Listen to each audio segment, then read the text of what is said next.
जय श्री कृष्ण भक्तजनों। शरद पूर्णिमा के दिन माँ लक्ष्मी, विष्णु और चंद्रमा की विधिवत पूजा करने के साथ अंत में इस व्रत कथा का पाठ अवश्य करें। शरद पूर्णिमा की पौराणिक कथा के अनुसार एक नगर में एक ब्राह्मण रहता था।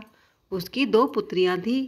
उसकी बड़ी पुत्री हर पूर्णिमा का व्रत किया करती थी, जबकि छोटी बेटी चंचल मन होने की वजह से कभी भी व्रत पूरा नहीं कर पाती थी। दोनों के जवान होने पर ब्राह्मण ने दोनों का विवाह कर दिया। कुछ समय के बाद बड़ी बहन को एक सुंदर पुत्र की प्राप्ति होती है, लेकिन छोटी बहन के कोई संतान नहीं हो पाती। इसके साथ ही उसके पति के कामकाज पर भी बुरा असर पड़ रहा था। ससुराल वालों को जब समझ नहीं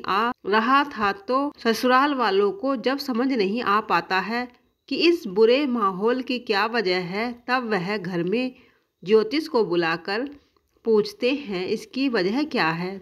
तब ज्योतिष बताते हैं कि इन सब की वजह पूर्णिमा व्रत का पूरा न रखना और अधूरा छोड़ना है, जिसके कारण तुम्हारी संतान पैदा होते ही मर जाती है।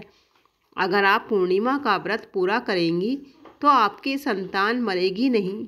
इस बात को छोटी बहन से अच्छे से समझ लिया। ऐसे में उसने पूर्णिमा का व्रत किया, लेकिन अगली बार भी जब उसे संतान हुई तो उसकी मृत्यु हो गई। अपनी बहन से मिलने के लिए बड़ी बहन आई। ऐसे में छोटी बहन से एक पाटा में अपनी मरी संतान को रखकर कपड़े से ढक दिया और उसी के ऊपर अपनी बहन को बैठने के लिए कहा। जैसे ही बड़ी बहन उसमें बैठने को हुई तो उसका वस्त्र बच्चे को छू गया और वह तुरंत ही रोने लगा। तब बड़ी बहन ने छोटी बहन से कहा कि अच्छा, मेरे नीचे रखकर मेरे ऊपर तू अपनी संतान की मौत का लांछन लगाना चाहती थी। इस पर छोटी बहन ने कहा कि बहन, मेरी संतान पहले ही मर चुकी थी, लेकिन तेरे पुण्य से वह दोबारा जीवित हो गई।